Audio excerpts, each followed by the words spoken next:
Hello, जय हिंद। चलिए प्रश्नावली 9.1 का कुछ स्टेप बताते हैं, उसके बाद क्वेश्चन नंबर 1 की ओर चलेंगे। पहले इसको बता देते हैं कहाँ उन्नयन कोण होता है, कहाँ अवनयन कोण होता है, इसका विषय में चर्चा करेंगे। I am Sanjeev sir. इस वीडियो को आप लास्ट तक देखें और बहुत ही आनंद आएगा, बहुत ही मज़ा आने वाला है। लास्ट तक देखें मेरे प्यारे छात्र, मेरे प्यारे दोस्तों। चलिए, हम दे दिए हैं नंबर 1 नंबर 2 दे दिए हैं। इन नाम ऐसे नंबर 1 नंबर 2 दे दिए हैं, लेकिन देखिए जब भी ये मानिए कि ऊंचाई है, ये आपका जमीन है लेटा हुआ, और जब भी यहाँ से कोई व्यक्ति देखना प्रारंभ करेगा, तो यहाँ से देखना प्रारंभ करेगा तो ये कोण जो बनेगा ये थीटा होगा। ये कोण जो बनेगा आपका थीटा बनेगा। तो इसको हम, ये थीटा को हम क्या कहेंगे? उन्नयन कोण कहेंगे। क्या कहेंगे? उन्नयन कोण कहेंगे। क्या कहेंगे? उन्नयन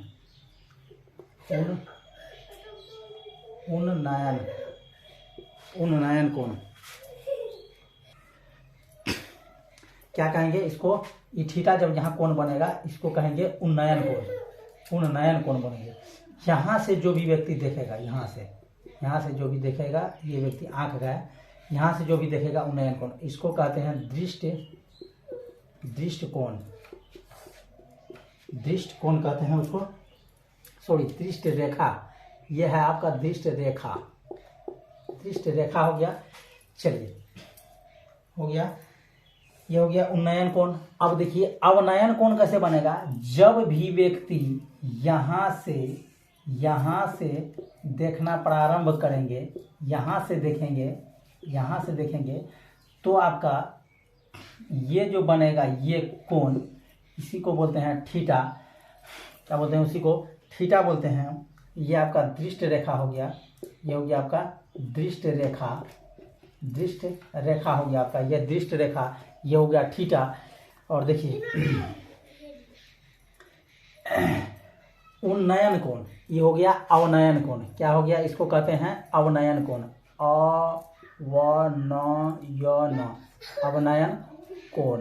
अवनयन कोण। क्या कहते हैं इसको? अवनयन कोण कहते हैं। अवनयन कोण, उन्नयन कोण।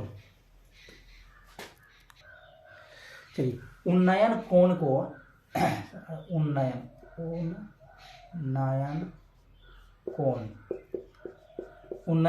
को कहते हैं इंग्लिश में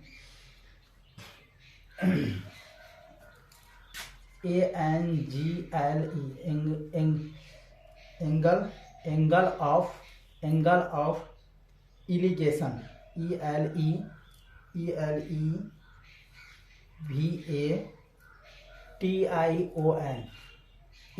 एंगल ऑफ इलिगेशन। और अवनयन कोण को इंग्लिश में कहते हैं angle, ANGLE, angle of depression, depression, RESSION, depression, angle of depression हो गया। ये हो गया आपका मेन चीज। आपका यही बोलेगा उन्नयन और अवनयन कोण ही निकालने के लिए। और मेन आपका हो गया, जब भी आपका एक कोण रहेगा, ये कोण रहेगा, ये होगा आपका H, ये हो गया आपका B, ये हो गया P। जब भी आपका P निकालने बोलेगा, यानी कि आपका बोलेगा कि P/H है, यानी कि P है, H निकालने बोलेगा, तो आपका P/H रहेगा, तो इसमें आपको लगेगा साइन थीटा। यदि P/H को, यदि B/H में बोलेगा, यदि आपको B/H में बोलेगा निकालने के लिए, B/H में, तो आपका निकल जाएगा क्या? B/H निकालने बोलेगा तो कोस थीटा हो जाएगा। जब बोलेगा आपका P/B, यानी कि P और B निकालने बोलेगा, P और B का वैल्यू रहेगा, तो P और B में लगेगा आपका tan थीटा। और सबसे ज़्यादा क्वेश्चन इसी पे आएगा, सबसे ज़्यादा महत्वपूर्ण भी यही है।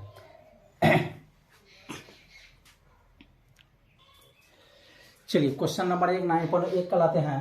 सर्कस का एक कलाकार एक 20 मीटर लंबी डोर पर चढ़ रहा है जो अच्छी तरह से तनी हुई है और भूमि पर सीधे लगे खंभे के शिखर से बंधा हुआ है। यदि भूमि स्तर के साथ डोर द्वारा बनाया गया कोण 30 डिग्री का है तो खंभे की ऊंचाई ज्ञात कीजिए। आपका फिगर दिया गया है, बीटीसी में से बता रहे हैं। देखिए फिगर में दिया गया है, फिगर से ही हम ये उतारे हैं आपका। चलिए ए बी सी एक कोण है, तो यहाँ आपका 30 डिग्री का दिया हुआ है। ये आपका 20 मीटर यानी कि एच आपका 20 मीटर दिया हुआ है, बी नहीं है और पी नहीं मालूम है। चलिए आप इसको निकालते हैं, हम आंसर से हल करते हैं।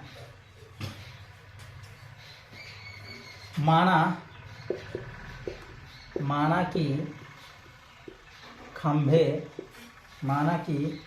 की ऊंचाई आपका है ए बी। ऊंचाई आपका ए बी है, ठीक।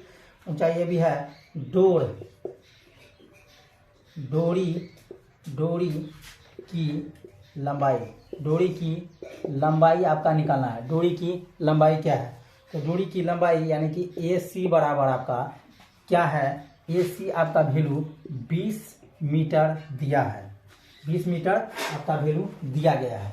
तो देखिए आपको 20 मीटर यानी कि पी और एच से संबंधित निकालना है आपको। तो आप देखिए आपका क्या हो जाएगा, इसलिए यहाँ देते हैं, इसलिए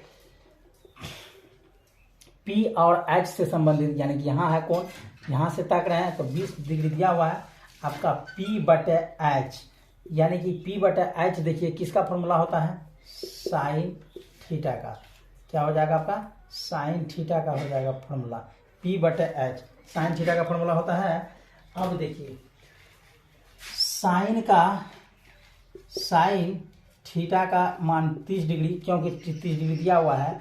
पी का वैल्यू देखिए ए बी, यानी कि पी का वैल्यू ए बी बटे एच का वैल्यू आपका दिया गया है, यानी कि ए सी का वैल्यू आपका 20 दिया गया है। तो साइन 30 डिग्री का वैल्यू आपका क्या हो जाएगा बच्चों? साइन 30 डिग्री का वैल्यू होता है 1/2। साइन 30 डिग्री का वैल्यू 1/2। साइन 30 डिग्री का वैल्यू 1/2 ए बी बटे 20। ए बी बटे 20।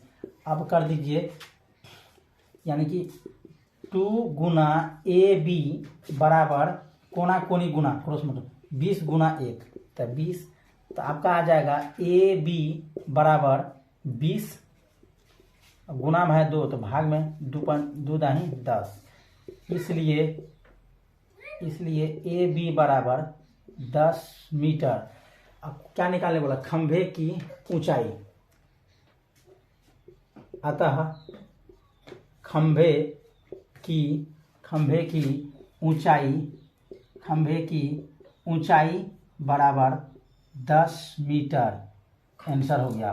स्क्रीनशॉट लेना चाहते हैं स्क्रीनशॉट ले सकते हैं। चलिए इस वीडियो को आप लास्ट तक देखिए, बहुत ही आनंद आएगा।